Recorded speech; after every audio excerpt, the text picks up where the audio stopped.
या बातमीचे प्रायोजक आहेत हॉटेल बडे पीर. आमचा पत्ता विजापूर वेस आणि दुसरी शाखा जिंदाशाह मदार चौक सोलापूर. आमच्या सर्वांचे मार्गदर्शक ज्येष्ठ समाजसेवक आदरणीय हाजी फारुखजी शाब्दी साहेब सोलापूर शहराच्या 90 वार्डाच्या प्रश्नासाठी समाजाच्या ज्या महत्त्वाच्या प्रश्नासंदर्भातील वाचा होण्यासाठी एक समाजातला ज्येष्ठ नेता बसतोय, त्यावेळेला आमच्या सर्वांची जबाबदारी आहे की त्यांच्या पाठीशी आपण सक्षमपणे उभं राहणं ही तुमची आमची सर्वांची जबाबदारी आहे. आणि गेली 2 ते 3 दिवसापासून त्यांचं आंदोलन या ठिकाणी सुरू आहे आणि मी नेमकं 2-3 दिवसापासून सांगितलं होतं, माझी झोप पूर्ण उडालेली होती की आमच्या प्रश्नासाठी एक आमचा ज्येष्ठ नेता उपोषणाला बसतोय आणि आम्ही आमच्या फॅमिलीमध्ये मशगूल आहे, हे काय बरोबर नाही. आणि मी रात्री 12 वाजता या ठिकाणी सोलापूरमध्ये आलोय. आज 4था दिवस त्यांचा चाललाय. हे निश्चितपणे सोलापूर शहराच्या प्रशासनाला जाग येणं खऱ्या अर्थानं गरज आहे. सोलापूर शहराचं पालकमंत्री पद असेल, महापौर पद असेल, हे संविधानिक पद आहे आणि आमचे महापौर पंढरपूरच्या वारीमध्ये व्यस्त आहेत. सोलापूर शहराच्या प्रश्नामध्ये त्यांना जाणच नाही अशा माणसाला या खुर्चीवर बसवलेलं आहे. केवळ नातेवाईकांच्या ताकदीमुळं एखादा माणूस जर महापौर होत असेल, त्याला सोलापूर शहराच्या प्रश्नाची जाणीव नसेल, तर अशा महापौरचा निषेध करणं हे निश्चितपणे मी गरजेचं समजतोय. एका पत्रकाराने त्यांना फोन केला आणि त्यांना विचारलं की महापौर साहेब, एक सोलापूर शहराचा मुस्लिम समाजाचा ज्येष्ठ नेता पुनम गेट समोर समाजाच्या प्रश्नासाठी, ज्या तुमच्या आमच्या महत्वाच्या प्रश्नासाठी तो बसलाय आणि आपण त्यांना भेटणं गरजेचं आहे. त्याला महापौरांचं उत्तर होतं की मी पंढरपूरच्या वारीमध्ये ऑलरेडी त्यांचं माझं बोलणं झालेलं आहे आणि मी अशा प्रकारची तरतूद केलेली आहे. म्हणजे उडवाउडवीचे उत्तर. महापौर साहेब, हे आपल्याला शोभत नाही.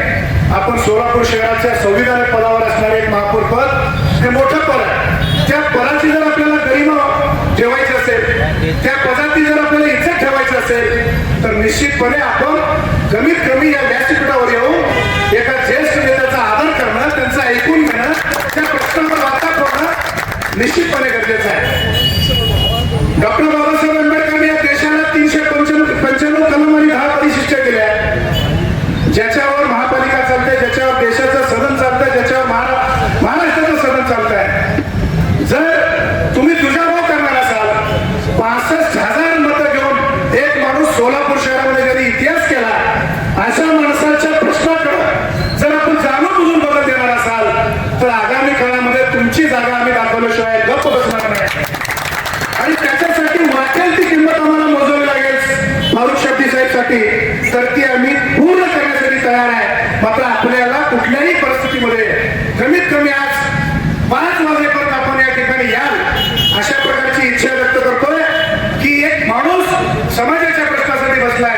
प्रश्न त्यांचे कुठल्याही प्रकारचे प्रश्न नाहीत. समाजाच्या कब्रस्तानसाठी बसलाय, समाजाच्या दर्ग्यासाठी बसलाय, समाजाच्या गोर गरीब आणि दुबळ्यासाठी ज्या ठिकाणी आपल्याला दफनविधी करतो, त्या ठिकाणी आज देखील आमची दयनीय अवस्था आहे. तुम्ही सोलापूर शहराचं बजेट म्हणत असताना नियोजन समितीमध्ये जी आकडेवारी दिली, ती फसवी आकडेवारी आहे. आपण सगळ्या समाजाला एकीकडे बघताय, मुस्लिम समाजाला एकीकडे बघताय. संविधानामध्ये आम्हाला मताचा अधिकार आहे. आमच्या मताचा अधिकार कोणी हिरावून घेऊ शकत नाही, कोणी या मताचा अधिकार कमी करू शकत नाही. आम्ही आपलं मत देत असताना संविधानिक पद्धतीने जर आपण मत लोकशाहीला दिलेलं आहोत, तर ही लोकशाही जर संपवण्याचा आपण विडा उचलला असाल, तर निश्चितपणे हे काय बरोबर नाही. आपण निश्चितपणे या शहराचे प्रथम नागरिक आहात. आपण नागरिकांप्रमाणे, प्रथम नागरिकांप्रमाणे त्या पदाची गरिमा ठेवावी. आणि आज 5 वाजेपर्यंत आपल्याला अल्टिमेटम आहे.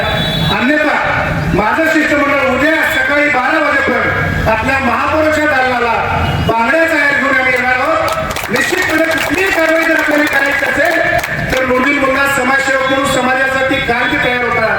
आज भी तयार आहे. फारुख शाब्दी, तुम आगे बढ़ो, हम तुम्हारे साथ हैं. ताज्या घडामोडीसाठी पाहत रहा लोकराज्य न्यूज मराठी.